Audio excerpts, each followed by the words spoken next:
Selamat siang dan salam sejahtera untuk kita semua. Sebelum saya menjelaskan maksud dan tujuan saya membuat video ini, izinkan saya memperkenalkan diri terlebih dahulu.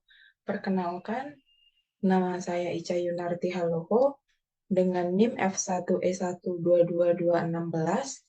Saya berasal dari ruang R007, Prodi Sistem Informasi, Fakultas Sains dan Teknologi, Universitas Jambi. Baiklah, maksud dan tujuan saya untuk membuat video ini adalah untuk memenuhi tugas UAS dalam mata kuliah Sistem Operasi. Baiklah, dalam video ini saya akan menjelaskan beberapa materi terkait mata kuliah Sistem Operasi.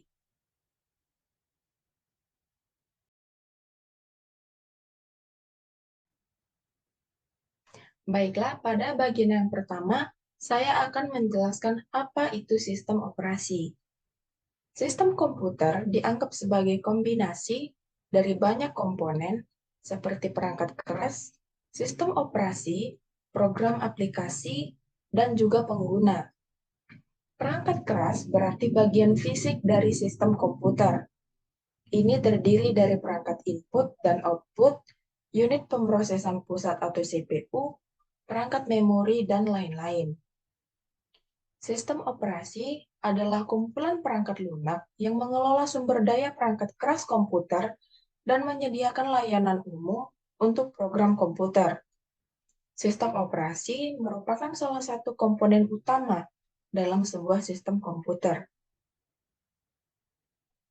Sebuah operasi sistem memiliki 3 tujuan utama, yaitu sebagai berikut. Yang pertama adalah penggunaan perangkat keras sistem komputer secara optimal dan juga efisien. Yang kedua, untuk memberikan kenyamanan dan keramahan kepada penggunanya. Dan yang ketiga, untuk menyembunyikan kompleksitas ataupun kerumitan perangkat keras komputer.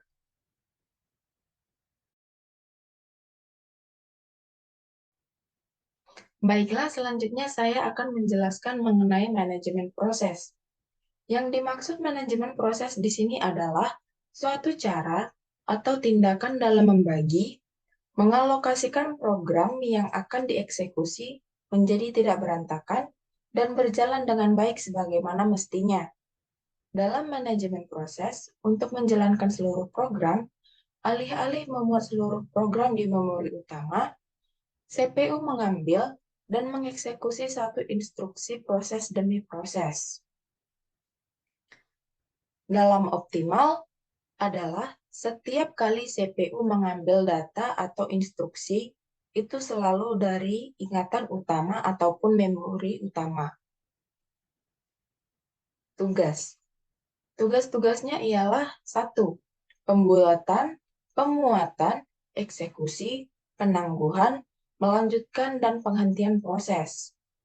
Selanjutnya penjadwalan proses, yaitu untuk beralih sistem antara beberapa proses di memori utama. Tugas berikutnya adalah menawarkan mekanisme komunikasi antar proses, atau bisa disebut juga kirim atau terima data dari proses. Yang dimaksud proses di sini adalah sebagian kecil dari program yang dimuat dalam memori utama. Tugas berikutnya ialah menyediakan sinkronisasi atau mengontrol akses secara bersamaan untuk berbagi data agar data tetap bersama secara konsisten. Tugas berikutnya ialah mencegah atau menghindari situasi kebuntuan dengan mengalokasikan atau menghilangkan alokasi yang tepat untuk sumber daya.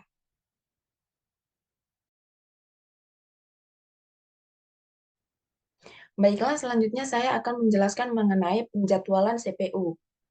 Peralihan CPU dari satu proses ke proses lainnya, kapanpun itu, diperlukan dalam suatu proses muncul. Selain pemrosesan, disebut penjadwalan CPU. Dalam sistem operasi multiprogramming, metode untuk mengganti CPU di antara beberapa proses itu disebut sebagai penjadwalan CPU. Adapun tipe penjadwalan adalah penjadwal CPU melakukan tugas penjadwalan dan merupakan bagian dari sistem operasi.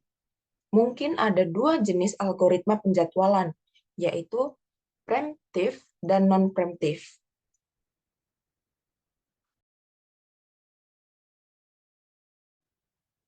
Selanjutnya adalah deadlock.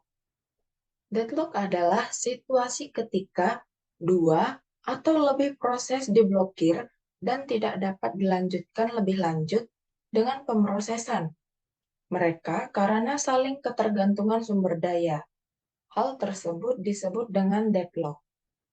Contohnya adalah, misalnya kita berada di jalan satu arah. Misalkan dua mobil datang dari arah yang berlawanan, dan tak satu pun dari mereka siap untuk mundur. Jika jalannya sangat sempit, sehingga mereka tidak bisa lewat dari samping, maka kedua mobil akan terjebak di jalan sampai salah satu dari mereka bergerak mundur.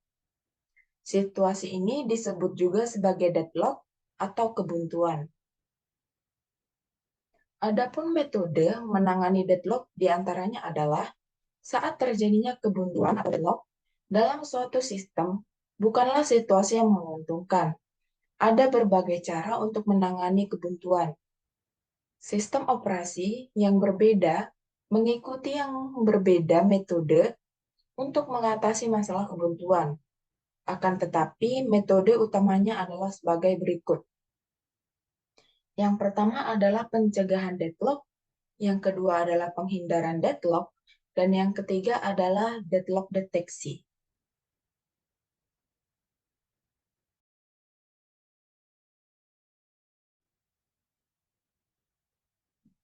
Yang terakhir, saya akan menjelaskan mengenai manajemen memori utama.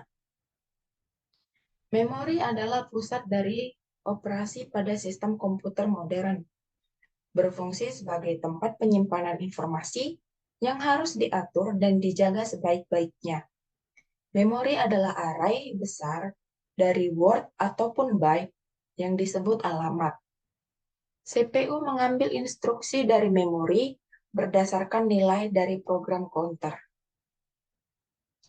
Sedangkan manajemen memori adalah suatu kegiatan untuk mengelola memori komputer.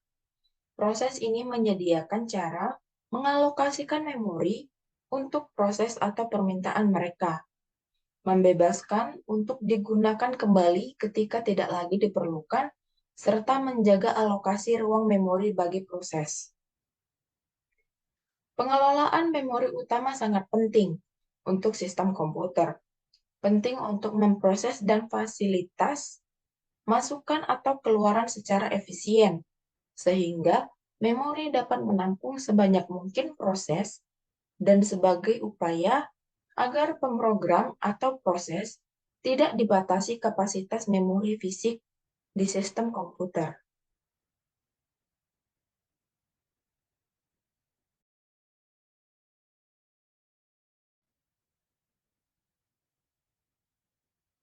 Baiklah, itu saja penjelasan saya mengenai beberapa materi terkait mata kuliah Sistem Informasi.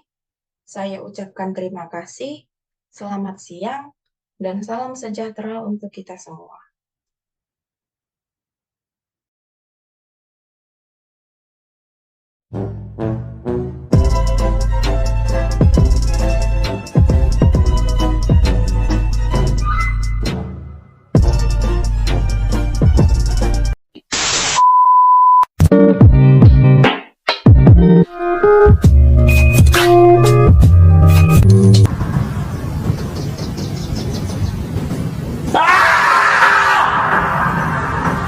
Get 'em.